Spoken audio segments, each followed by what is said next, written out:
Yes.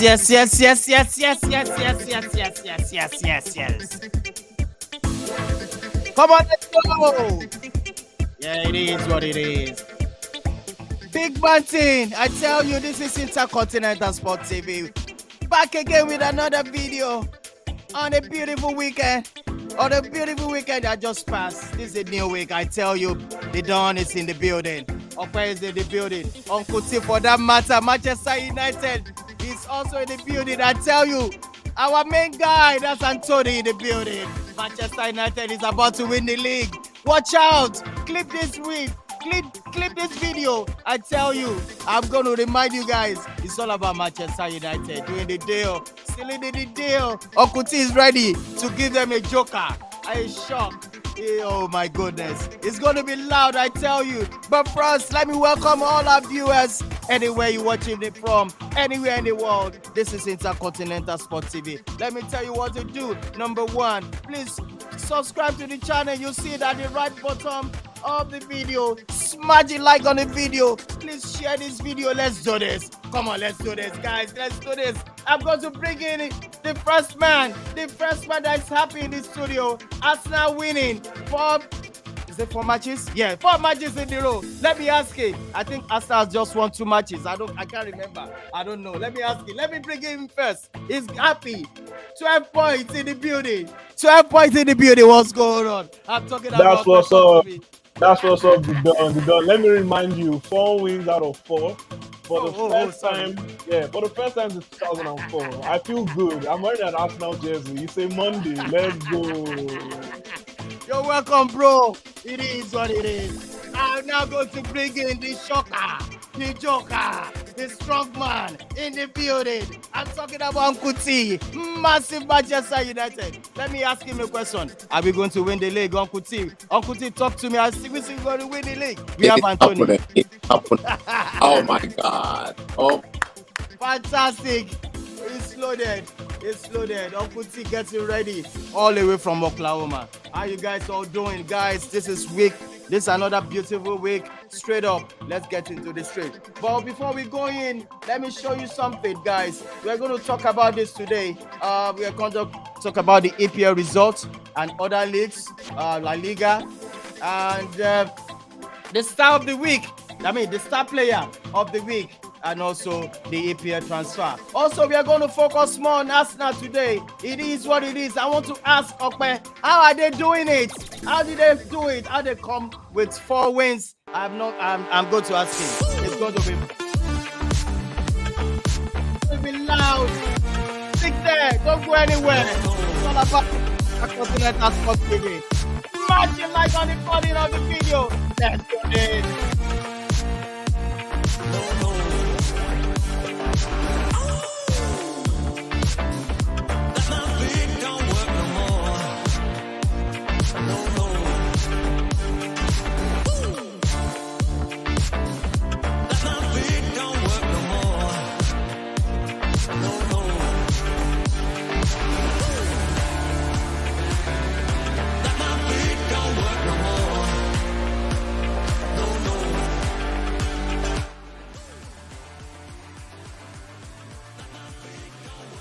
Alright guys, what's going on, bro? I have Okwe in the studio. Uncle T also in the studio. How you guys doing? Fantastic weekend. No doubt about it. Somebody's smiling. Talk to me. Talk to me. What's the magic? How is Arsenal? Let me start from there. Okwe, what is going on in Arsenal? Are they using juju or they are using something? Tell me something. They don't. Let's be honest. If I tell you, I have to kill you. I cannot share the secret. I cannot share the secret right now because, the meal is not fully done yet.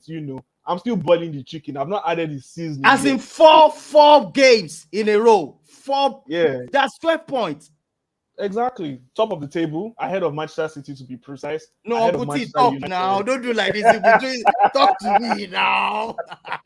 You see, the problem with Arsenal is that they are standing on a shaky table. Mm. The leg of their table is about to break, and they will have a very massive fall. Really? That's what's going to happen. So Uncle T is now a prophet too. Uncle T is a prophet now. In case you don't know, now you know. I told you we're going to meet on Monday. It's Monday Of course, today. I'm happy to see you. I'm happy to see you. Ready for me? Are you ready for me?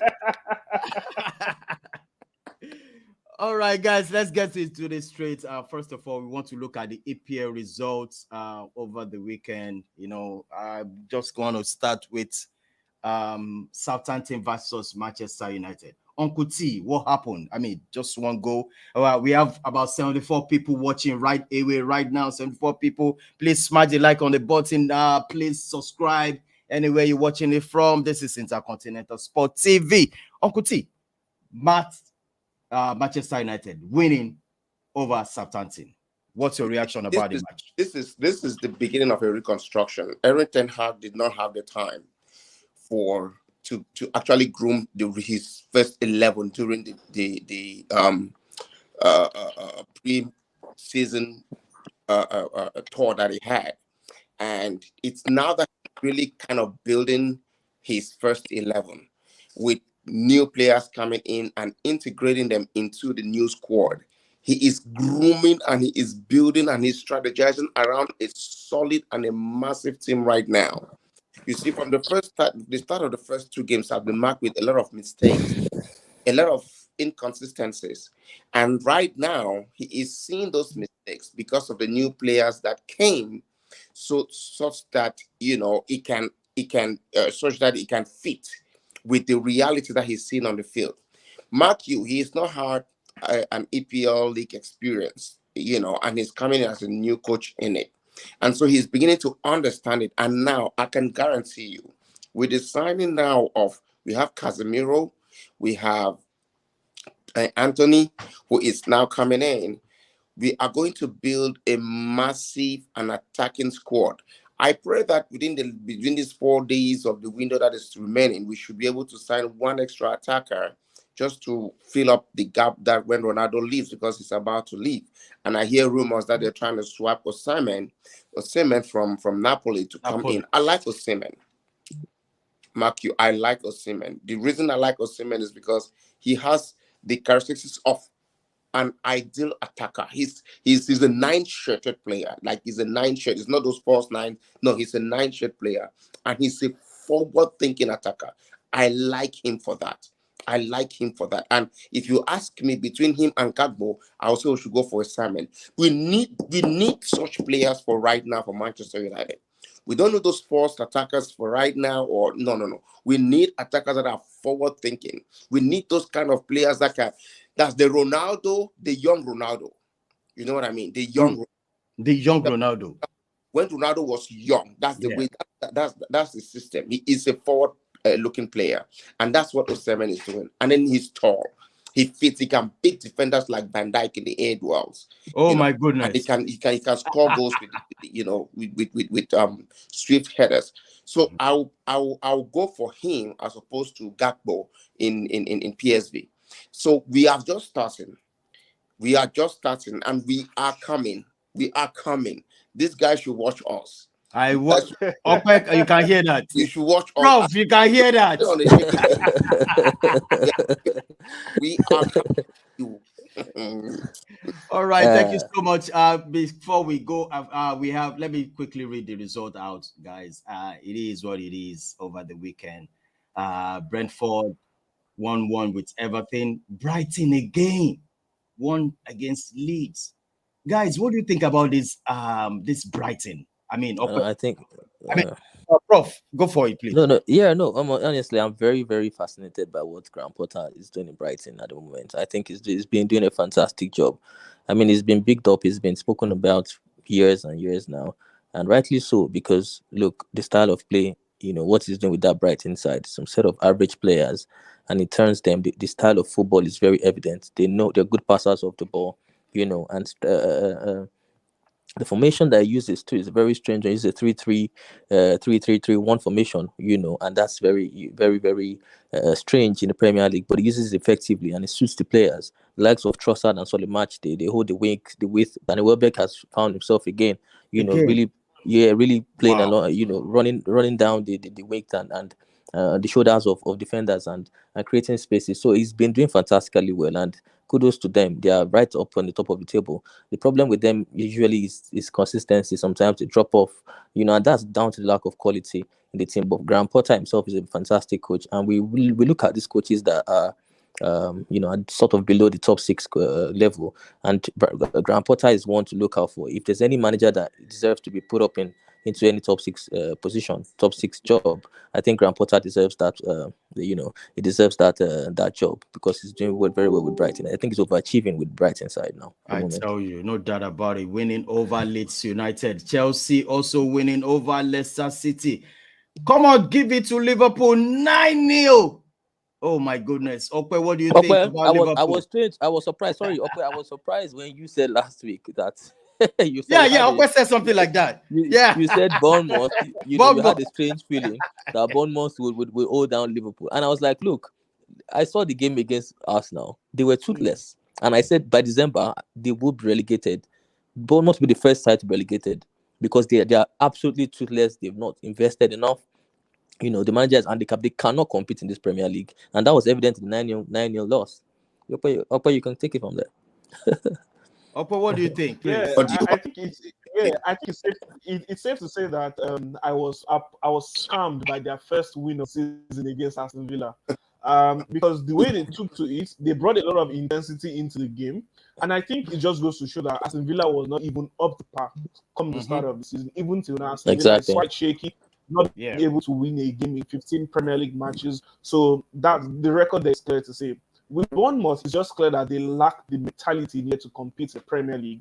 Every team in the Premier League seems to be ready for this season. Everybody is coming with a fight. You can't really predict a Premier League game.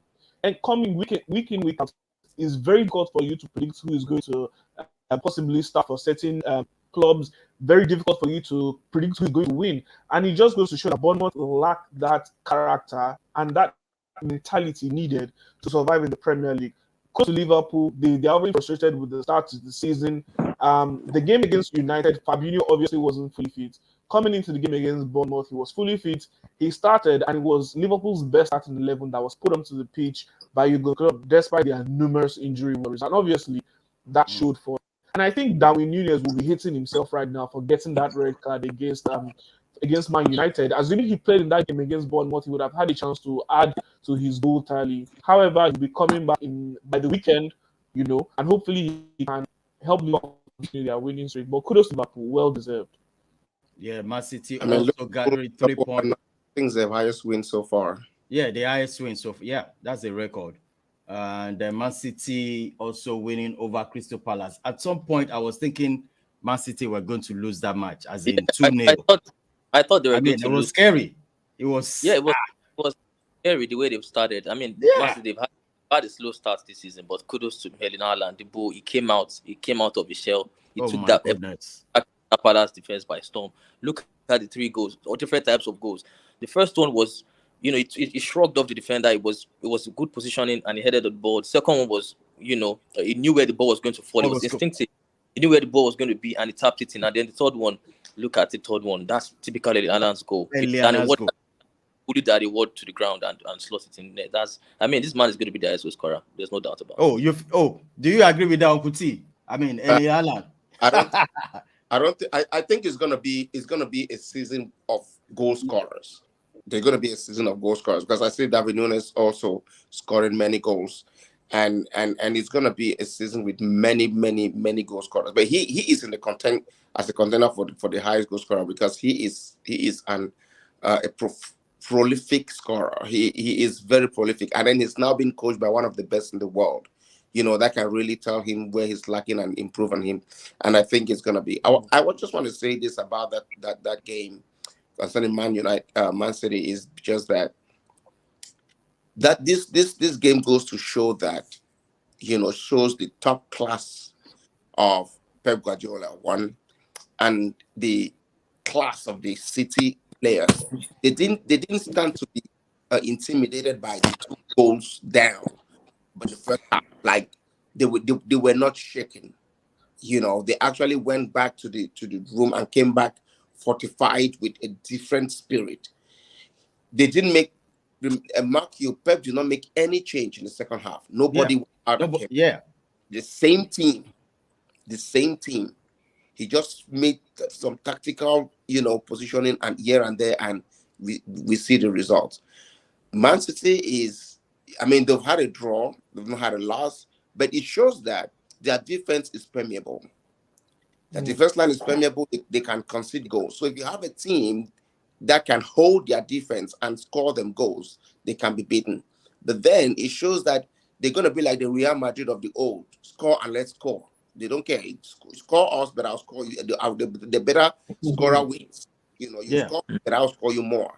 So that's the kind of game that they're going to be playing moving forward. But I think that Man City shows some maturity in their game, maturity in the players they have, and they're coming in strong for the next games.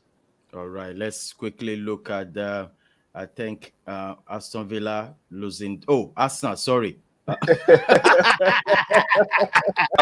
talking about Chelsea. We've not spoken about the Chelsea game. Oh, yes. Yeah, Chelsea. Yes, I'm so sorry. Chelsea winning over Leicester. What happened, Prof?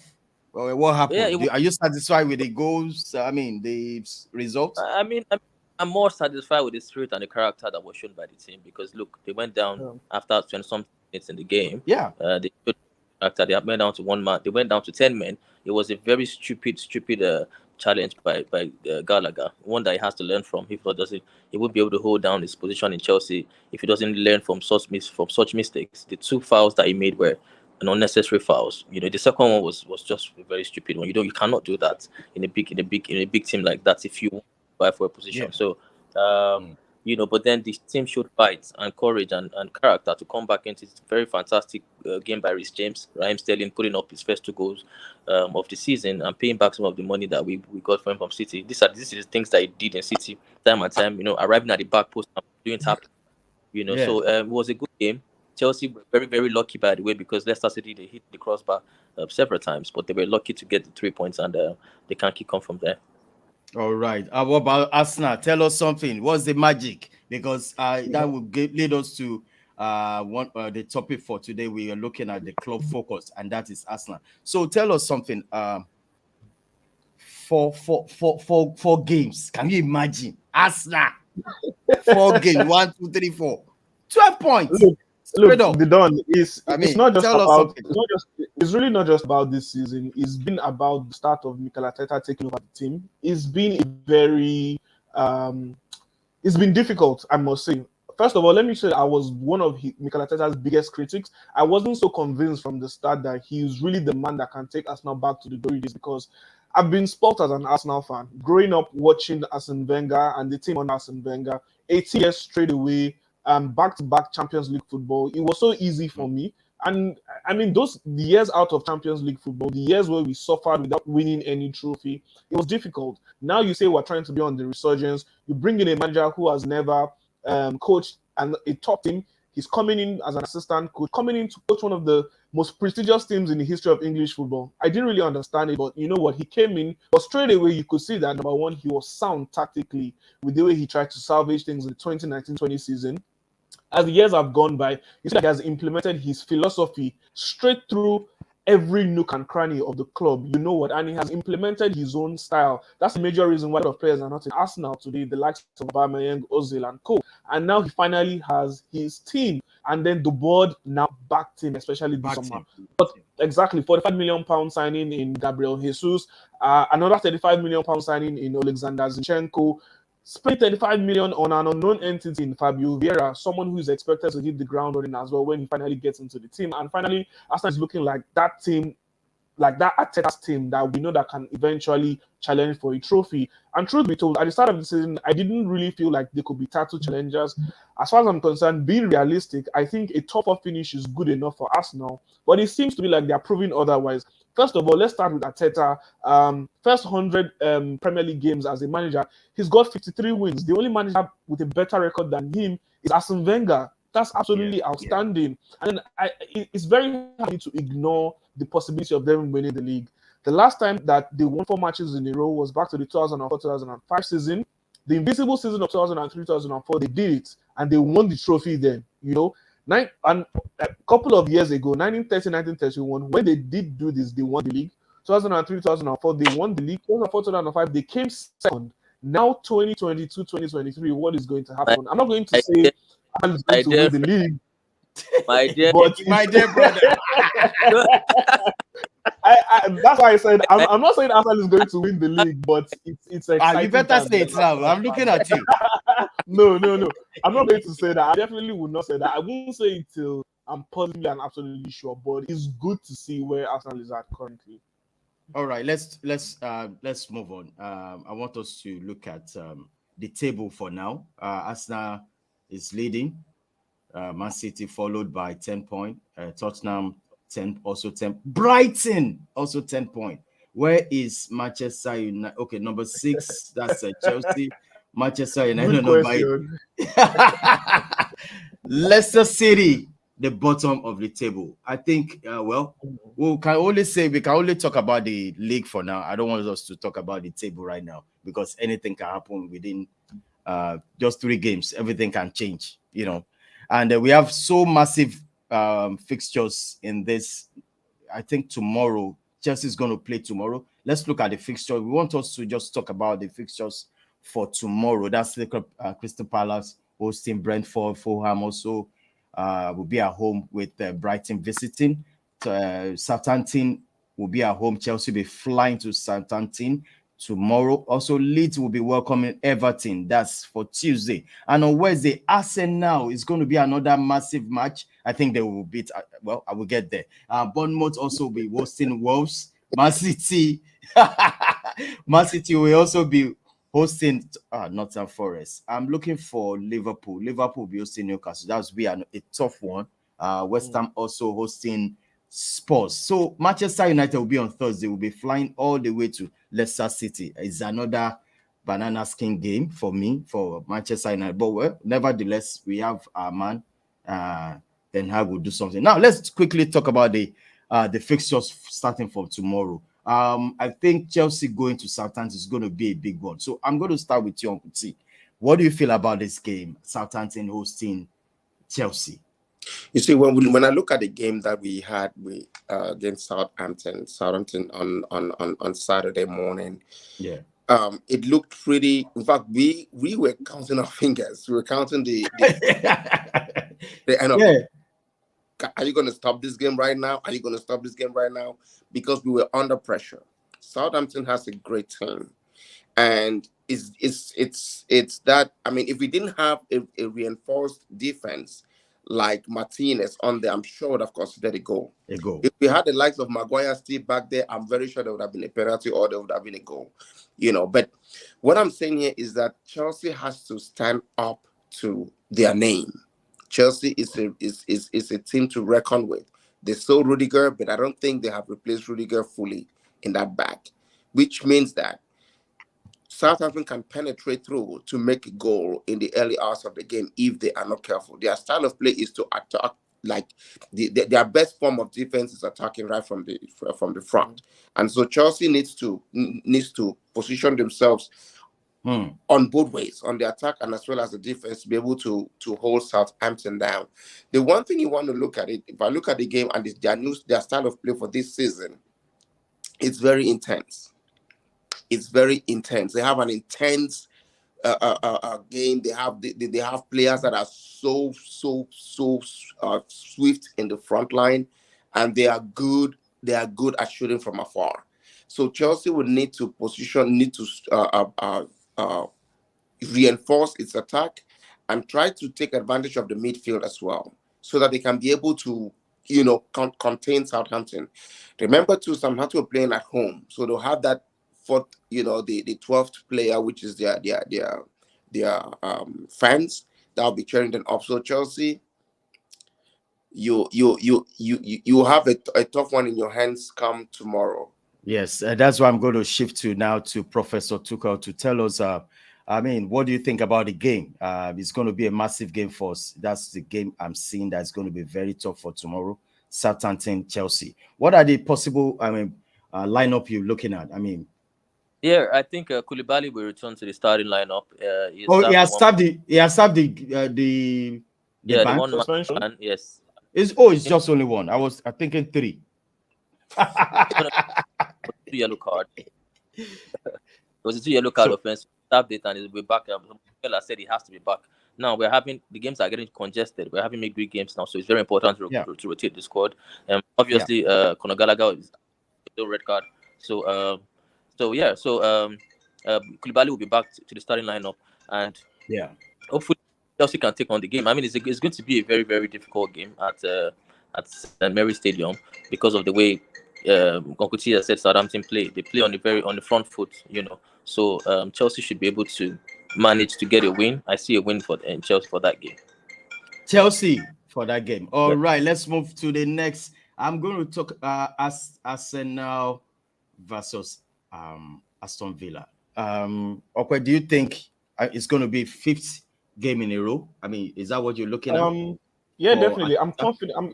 I'm confident about that because if you take a look at the game against Fulham, it was quite significant in some sense. That was the first time since 2013 that Arsenal have won a game after going down first in the first half.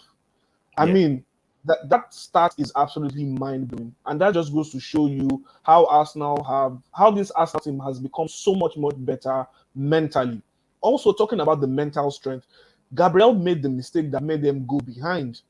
Him not being composed on the ball, that made Mitrovic be able to take the ball away from him and score that goal. But then the mentality in him, his teammates getting behind him and just cheering him on, the fans as well. Arsenal playing at home is going to be a major factor. I think the Emirates Stadium is going to be a fortress this season.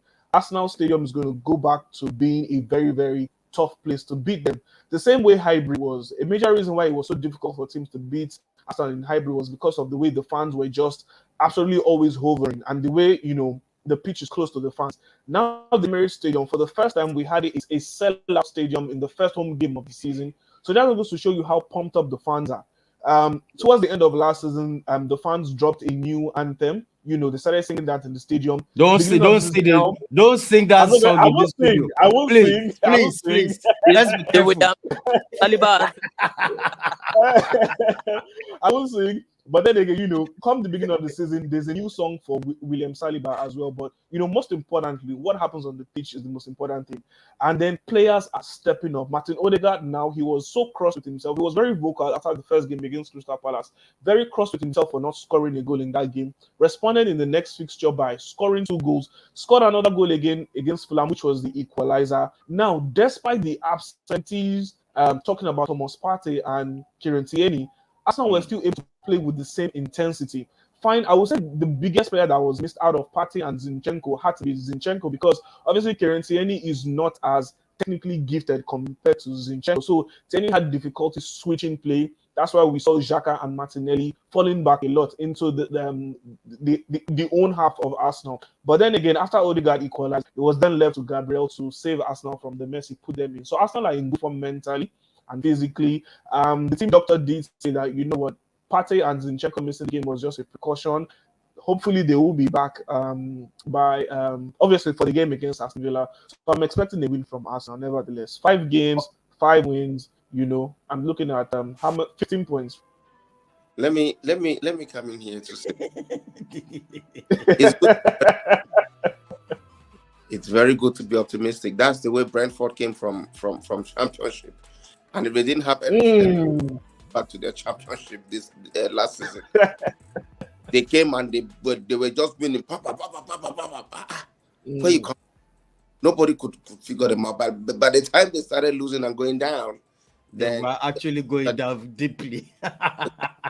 So I'm saying that the way I saw Aston Villa play their last game, it's gonna be a tussle for Arsenal if they have to really win. I know that Arsenal has one or two players that can make the difference in the person of Gabriel Jesus, you know, and Zinchenko at defense, you know, his speed and accuracy in passes and stuff like that. But I tell you, Aston Villa is coming up because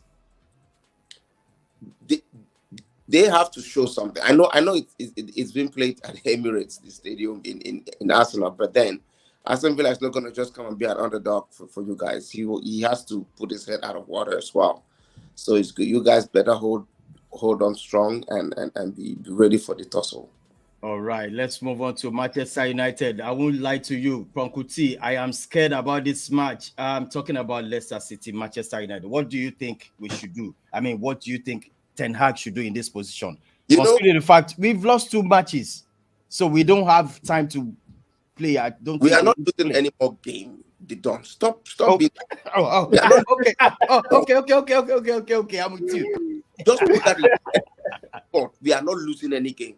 The worst we can have is a draw. The worst we can have, like terrible. I mean, you guys are playing Leicester City side that look, they have no confidence at the moment. They're on the downward slope. So, you know, Man United should be able to get something from that game. I don't care if they are on high speed or not. Do you think Man United is back to where you're supposed to be? Or you're not back yet? This is okay. Let me say something here. The thing about Man United is that, and the spirit I've seen in the players is that the players are conscious of where they are now. All right, Uncle T, let me break this. We are going to discuss this with what you're saying. Sorry, I'm cutting you. I'm going to show this guy. Let me tell you something. It's now, I think, I don't know what to say. So please, once you explain about the match, so also delve into this. So I'm showing this so that Arsenal people, all this Chelsea, they can feel, you know what I'm talking about, So Uncle T, go for it. Please go ahead. I'm just showing this to them to see. You know, this is guy. This is the guy I was talking about last time when I said when I get this guy, I'm winning the league. How do you feel? Talk to me. How do you feel? Antony is the Ronaldo about 6-7 years ago. With the left foot. What? Uncle T, did you just say that? 6-7 years Are you ago. comparing Cristiano Ronaldo 7 years ago to Antony now?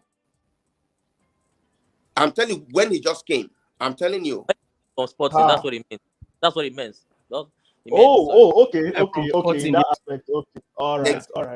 Like, you know, so what I'm saying is that this guy is gonna grow in Man U with the same spirit and with the same coach that brought him there.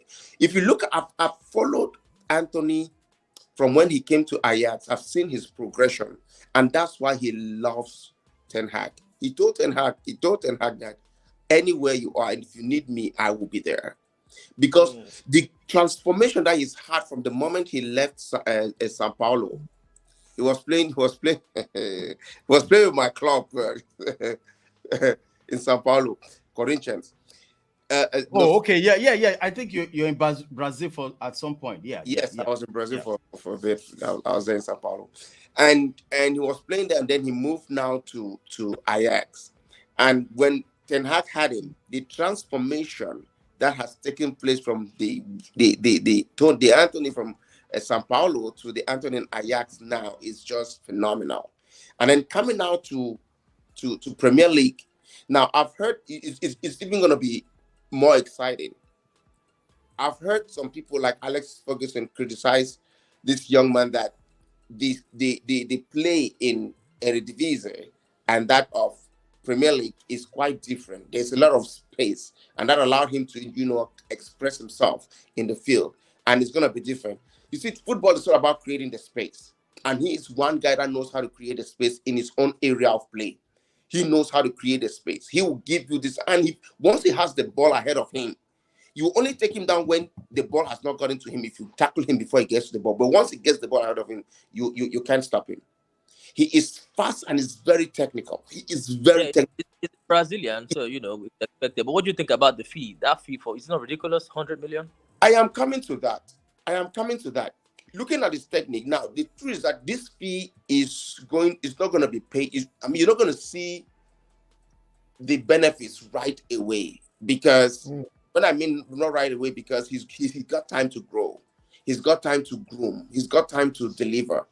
It's quite a huge fee, yes, but look at David Nunes. How old is David Nunes? How much did they pay for him? 100 million. Look at Grealish. Grealish left from this. 100 million on the bench. All these other players, 100 million. What are you talking about? What are you guys talking about? $100 million, 100 million euros is not a new fee to be paid to the player. We've seen players who are worth 100 million. What about Pepe? Pepe 72 million on the bench. What's the play? What's the product? So guys, let's talk about because of our time. So the game against Leicester, it's a win, no doubt about it. No mess around. Oh, it's gonna be a win. All right, let's quickly talk about this guy.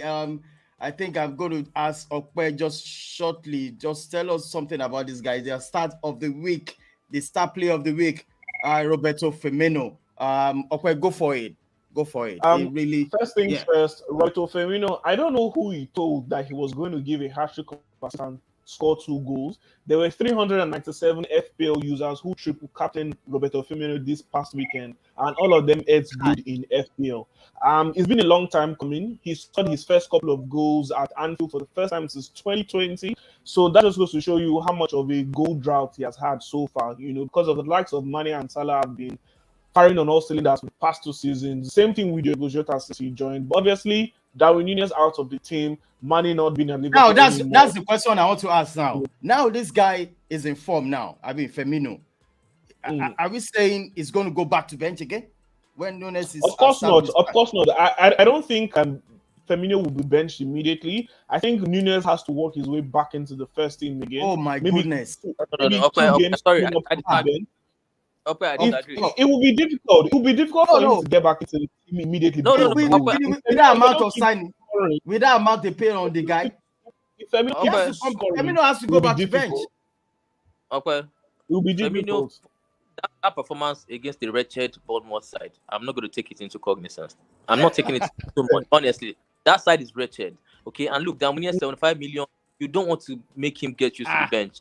I think when that boy comes, he has to be thrown back into the fray, because he was performing before he left. It was a silly red card. Don't let's forget. It wasn't out of the team because of a lack of good performance. It was out because of... I think.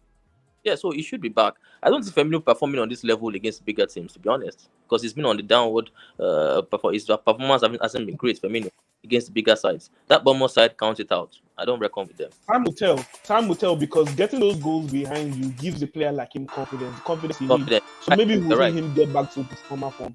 But time will tell, definitely. All right, guys. Liverpool is that Liverpool has a very, very rich forward in the likes of David, Luis, Núñez, Jota, Firmino, Salah. They are rich. They are rich. Absolutely. When you hear their names, yeah. All right, guys, we have to call it a day. Thank you all, guys, for showing up. It has been a fantastic week, and we look forward for the next. I think it's tomorrow. Yeah. Let me predict my own scoreline. Of course, Crystal Palace is going to win Brentford. Fulham, Brighton 0-0. Southampton versus Chelsea. Go for 0-0. Leeds 0-0. Arsenal, Aston Villa 0-0. Bournemouth and Wolves 0-0. Man City, Tottenham 0-0. West Ham, Spurs 0-0. Liverpool, Newcastle 0-0. Leicester United versus Manchester United with 4-0. Thank you, everybody. Thank you. All right, guys. I got to go now. Thank you once again. All right, everybody. We got to stop from here, but before I go, I'm going to drop this, and I'll be saying goodbye to everybody. Thank you once again. It's been a fantastic week. I'm going to leave you with this. The top 10 African players for this week. I tell you, I love my brothers from Africa. Please smash the like on the button on the video. Please share. Just loving sharing. I hope remain your host, the Don of Sport Entertainment. They call me the Don, no doubt about it. it's all about Intercontinental Sports TV. Let me leave you with this.